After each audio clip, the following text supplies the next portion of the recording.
sei lá. Pau para muitas obras. Tu não te diz jornalista? Tu não te... Sim, jornalista também, mas eu não sou apenas um jornalista. E pintor também, mas... E escritor. Mas na hora de preencher a ficha do hotel ali, põe aqui, profissão? Tenta evitar. Tenta evitar preencher. Tenta evitar.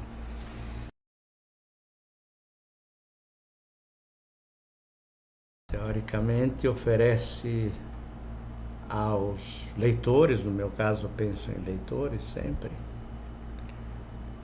oferece aos leitores a oportunidade de confrontar opiniões, de ouvir versões e de também conhecer aquilo que eu chamo de verdade factual, a fim de formar a sua própria posição em relação aos fatos da vida e do mundo.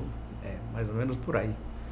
Digo teoricamente porque tenho dúvidas quanto ao senso de responsabilidade dos jornalistas nativos. Eu acho que a maioria deles não se dá conta da importância da profissão.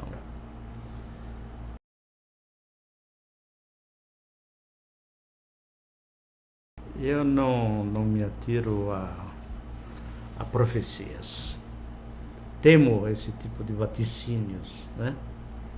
Sobretudo quando dizem a respeito à profissão que eu tento praticar com um mínimo de honra. Então não me abalo a previsões. Não, no caso específico, eu posso fazer algumas previsões em relação ao futuro imediato. Sim, talvez. Isso. Em geral, não apenas em relação ao jornalismo no Brasil. Houve modificações importantes. No Brasil, acho que não produziram resultados magníficos. Diria até muito pelo contrário, né? Houve modificações, sim. Tecnicamente, digamos, houve uma evolução, mas não correspondeu a uma evolução que diga que avançamos intelectualmente, que avançamos culturalmente, que passamos a praticar a nossa língua, que, como todos sabemos, é a nossa pátria, de uma forma melhor do que antes ocorria. Muito pelo contrário.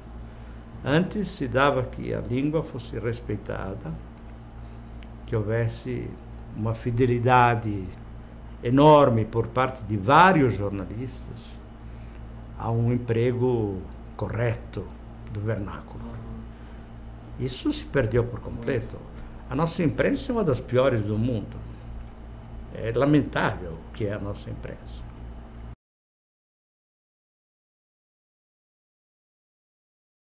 Tinha uma imprensa. A imprensa, mas a Carta Capital é a imprensa também. Claro, mas eu acho que a Carta Capital tem uma tiragem no momento de 75 mil exemplares. Se tivéssemos dinheiro, e não o temos, tivéssemos dinheiro para nos promover, para botar anúncios nos lugares certos, para distribuir melhor a revista, para promover campanhas de assinaturas capilares, maciças. Mesmo assim, é uma revista para um público bastante limitado. Se chegássemos a 120, 140 mil exemplares, dobrássemos a tal tiragem, a atual tiragem, bom, seria tudo o que poderíamos fazer. Enquanto isso, a Veja é a Bíblia da nossa dita classe média, que não sei até por que se chama classe média, né?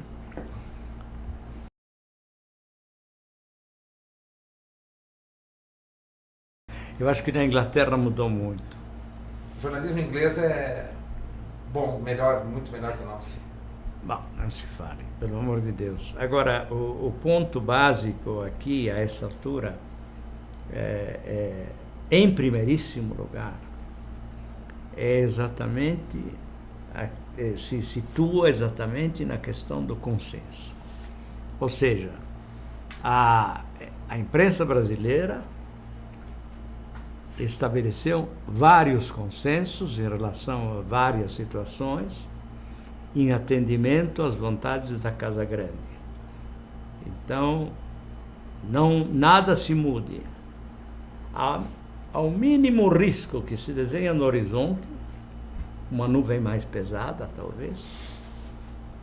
Não falo de um CB espantoso, não falo de uma tromba d'água, não falo de um Sandy, um furacão. É um furacão, assim, não falo disso. Falo uma nuvenzinha no horizonte, eles tomam a posição absolutamente sintonizada contra qualquer tipo de mudança.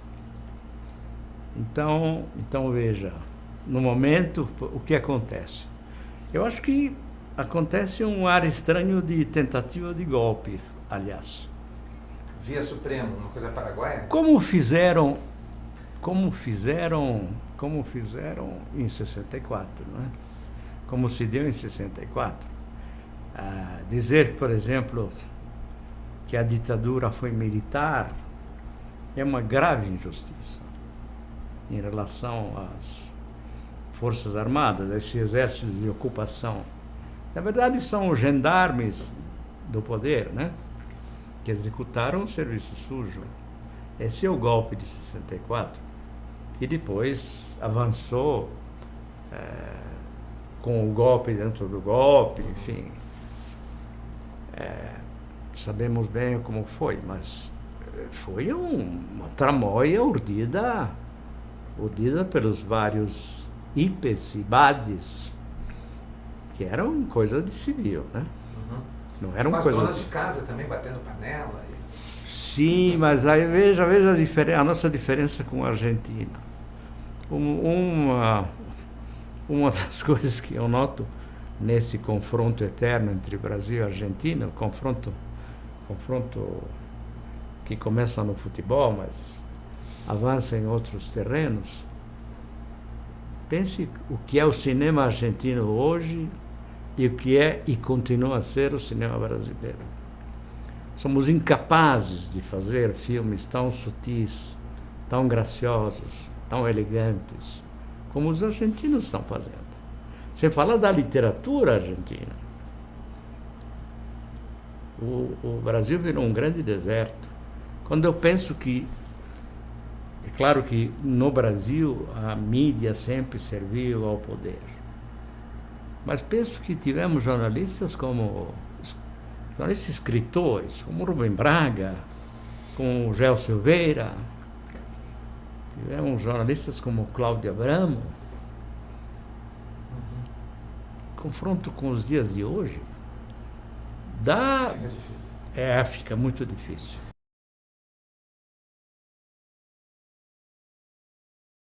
Meu pai e meu avô eram jornalistas. Sim, resolvi muito cedo, mas com uma intenção bastante mercenária. Na verdade, eu entrei no jornalismo por causa de um terno azul marinho. Essa é a verdade sacrossanta. Como é? Bom, estávamos no fim de 49 e eu tinha 14 anos e gostava de futebol, e eu praticava com afinco. Qual posição? Meio-campista. Armador, né? Armador. E aí meu pai recebeu da Itália um pedido para produzir alguns artigos sobre preparação no Brasil do Mundial de 50, que se realizaria aqui. Meu pai chegou-se e meu pai detestava futebol, tinha horror ao futebol. Então disse ele: você toparia escrever? Eu disse: quanto vale? Ele disse: X. Poxa, era o tempo do Cruzeiro. Eu disse: puxa, com isso, pensei, com isso eu vou a um bom alfaiate e encomendo um terno azul marinho, que é o rei dos ternos. E assim foi. Então eu escrevi 6 artigos, me pagaram pontualmente. Sobre a Copa de 50? preparação da Copa de 50. Isso foi... Ele conversou comigo, acho, entre novembro e dezembro de 49, e a partir daí já comecei a escrever, e acho que esses artigos saíram deste momento, finzinho, dezembro, provavelmente, últimos dias de dezembro de 49, até março, quem sabe, março, abril de 50. Aí eu já tinha 15 anos. E nesse tempo nós íamos aos bailes do sábado de terno e gravata, né? Sapatos cuidadosamente engraxados, né? Cabelos diligentemente penteados.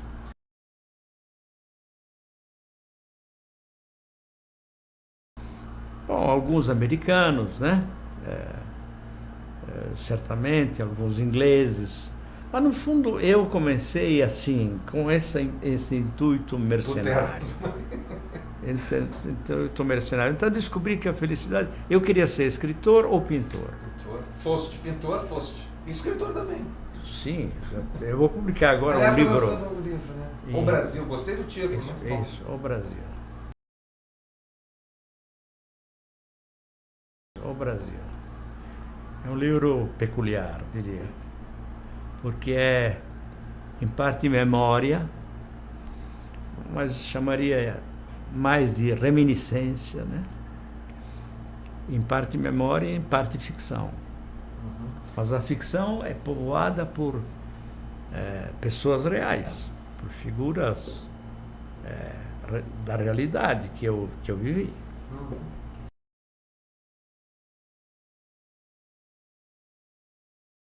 Que o documentário, não sei.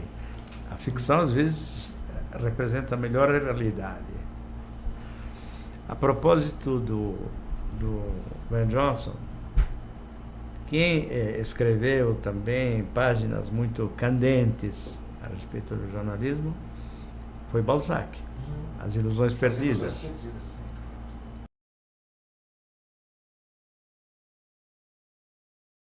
Hoje é infernal essa, digamos assim, o quanto somos alvejados pela informação, né?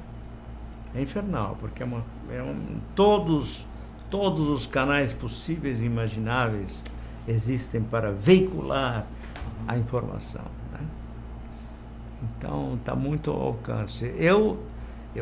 Eu escrevo até hoje com a máquina de escrever. Consegue fita? Mas é uma forma... Existe fita? Existe. Mas é uma forma de protesto, de queixa aguda. Porque eu acho que o computador poderia me engolir se eu passasse muito perto dele. Ele tem uma bocarra e esconde os dentes. Quanta gente até hoje foi mastigada pelo computador, engolida. E isso tirou, inclusive, o repórter da rua. Tudo se resolve na redação. Isso é ruim? O telefone já ajudou um pouco, mas o computador... O repórter não tem que ir para...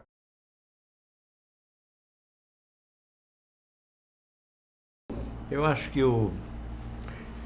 que a manchete, é claro que interessa ao jornalista, porque é a manchete que convoca a atenção do leitor. Eu, quando penso jornalismo, eu penso sobretudo em imprensa propriamente dita.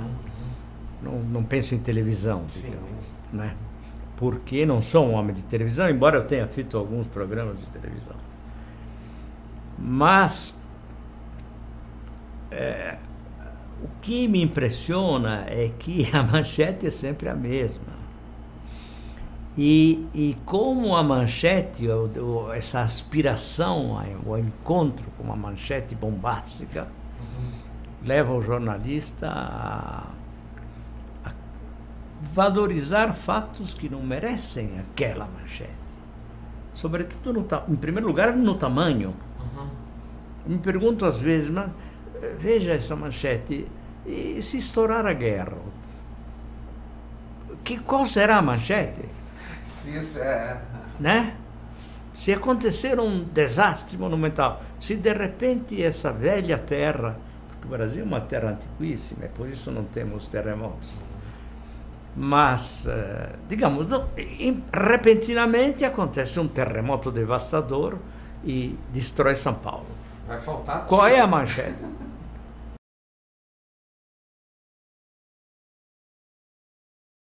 Não são porque representam alguma coisa diferente, algo que visivelmente não é perdoado é o fato de que Lula é um operário que, portanto, não tem condições de ser um presidente da República.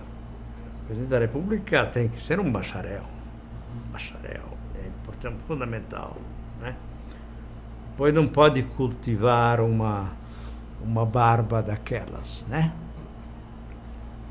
Aquilo é muito grosseiro. Tem que ser refinado no trato, nesse trato com o pelo facial. Então passa também pelo ódio de classe. Por isso. Mas é evidente que esse governo, o governo de Lula, hoje o governo de Dilma, que segue os passos do governo de Lula, são governos que têm uma preocupação pelo social. Preocupação essa que foi muito benéfica para os senhores do dinheiro, porque tem mais gente consumindo. Agora, uma conversa dessas suscita tais e tantos pontos a serem esclarecidos. Você fala em classe média. O que quer dizer classe média no Brasil? Economicamente. A burguesia europeia, as classes médias europeias, ocupam 80% da população, 90%. É gente que se formou, é gente que lê muito, que leu provavelmente As Ilusões Perdidas do Balzac. Essa é uma classe média. A nossa classe média é de uma ignorância monumental. Agora descobriram o vinho de uns tempos para cá. Eu falo do vinho porque eu bebo vinho desde a minha infância. Comecei muito cedo, devo dizer. E houve um tempo da minha vida que eu tomava 4 garrafas de vinho por dia. Que isso? Hoje uma, talvez. Mas cheguei a isso. Por 12 anos eu tomei 4 garrafas de vinho por dia. Então, falo de vinho com absoluta tranquilidade, né? Observe uma coisa. O que é isso? É um copo. Se você vai à França, à Inglaterra, à Itália, a Portugal, você diz, me dê um copo de vinho. Aqui chamam isso de taça. E nem taça é. Isso é um cálice. Eles não sabem disso, eles não perceberam. Agora, de 10 anos para cá, imagine, enfiam o nariz até onde pode chegar, não é? E aí eles chegam nos restaurantes com as suas bolsas de couro cru, carregam 2 garrafas de vinhos excepcionais. De vinho não entendem nada de literatura, não entendem nada de arte, não entendem nada das coisas que vale a pena entender. Então não é uma classe média. Isso aí é um bando de coitados que tem dinheiro, principalmente muito dinheiro. Os mais ricos sonham em viver em Dubai. E os prédios que eles constroem numa balbúrdia arquitetônica vergonhosa, o Brasil já teve uma arquitetura que foi uma referência mundial, né? Nisso não se perdeu completamente. Então, por exemplo, você vai na Avenida Berrini, aqui em São Paulo. Olha, eu acho que os arquitetos de lá se inspiraram em Gotham City, né? Claramente, a inspiração é Gotham City.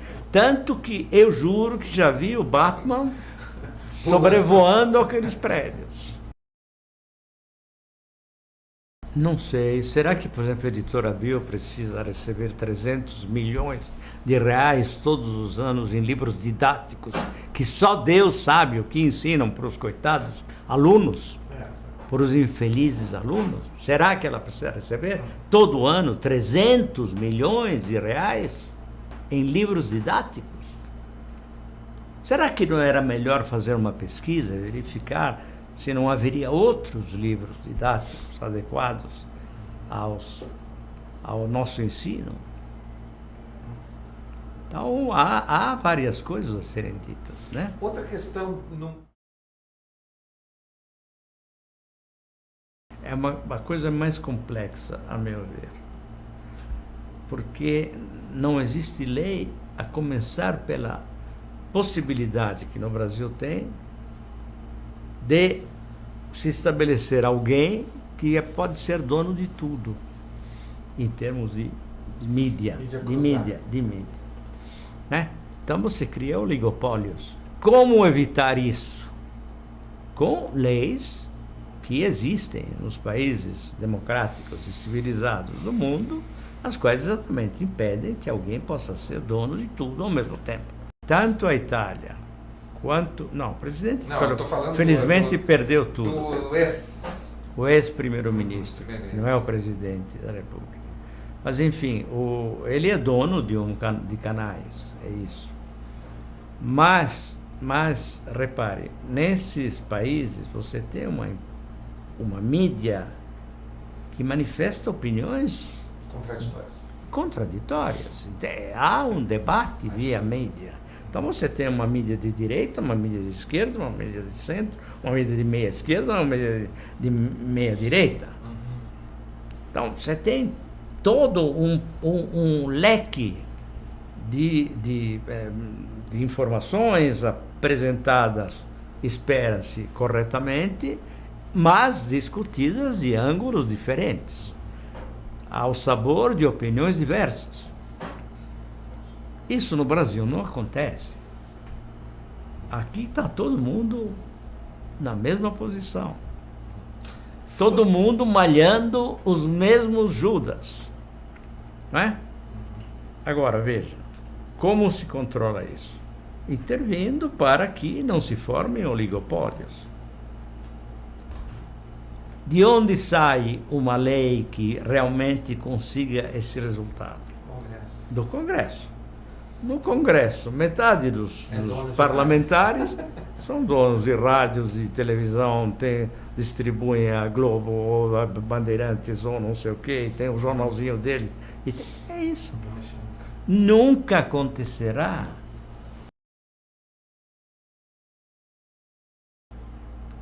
Olha, a crítica interna deveria ser praticada pela redação. Todos. Não precisa ter um ombudsman. Essa tentativa, então, de mostrar esse tipo de grandeza, né? Eu admito que tem aqui o meu arauto que murmura nos meus ouvidos, memento mori, lembra-te que você vai morrer. Então, isso é de uma pretensão, sobretudo quando se vê um jornal como a Folha, um jornal totalmente comprometido, né? E que nos tempos de glória da ditadura fornecia C-14, quer dizer, peruas para a repressão. O próprio Otavinho reconheceu esse fato, embora acentuando que o pai dele não sabia disso. O que é ótimo. Seria bom aplicar, no caso, a teoria do domínio do fato. Essa é uma expressão da Hannah Arendt, né? Na verdade, eu a peguei dela pela leitura de um ensaio dela entre o passado e o futuro, que é notável, como tantas outras coisas da Hannah Arendt. E ela diz nesse ensaio, entre outras coisas, que quando a verdade factual, que é a verdade indiscutível, né? Essa é uma mesa, eu me chamo Mino, né? Essa é a verdade factual. Sem entrar no mérito, se o Mino é bom ou mau, se essa mesa é bonita ou feia, cumpre a sua tarefa ou não, né? Mas ela diz que quando a verdade factual é omitida, e é uma coisa que acontece muito na mídia brasileira, ela só sobra como um barco furado. Não é essa expressão que ela usa, mas ela vai a pique e não volta mais. Essa está perdida. E ela tem um momento desse ensaio no qual ela escreve uma frase que não me saiu mais da cabeça e que eu recitava como uma jaculatória durante a ditadura. E a frase é a seguinte: não existe possibilidade de sobrevivência humana sem que haja homens dispostos a dizer o que acontece e que acontece porque é. Essa frase não saiu mais da minha cabeça. Então, no fundo, está aí o cerne da questão. O que há de ser um jornalista? Esse homem que conta a verdade factual, não é? Para garantir a sobrevivência humana. É uma questão de sobrevivência do homem. A defesa da verdade factual.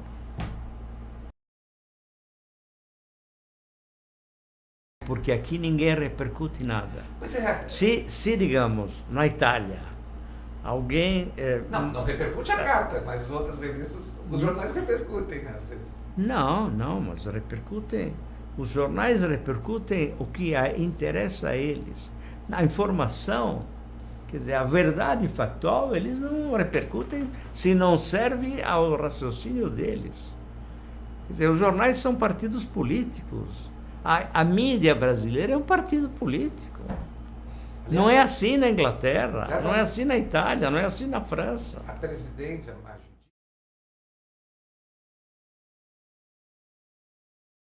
do ponto de vista da vida partidária, do ponto de vista de quem é chamado a sustentar esses governos, a coisa não continua igual. Você tem figuras diferentes. Eu acho que a eleição de Lula é um divisor de águas, porque leva ao poder um homem do povo, efetivamente, e o povo subitamente descobre que alguém como ele, povo, essa mudança está na presidência. Então, se a Dilma se candidata hoje, começo de dezembro de 2012, ela ganha as eleições com 70% dos votos. É por isso que, inclusive, eu não entendo esse medo que até hoje a mídia consegue provocar junto a quem venceu a briga. Está vencendo, está vencendo e vencerá. Mas você veja o que o chamado mensalão, o processo todo, gerou na alma popular. No fundo, uma grande indiferença. Não mudou nada aos olhos do povo. Foi algo que não mexeu. É algo grave, porque é algo grave de todos os pontos de vista. Quer porque mazela houve, tanto porque você teve um Supremo que agiu da maneira mais velhaca e imprópria. Então você tem, dos dois lados, você tem uma situação extremamente desagradável.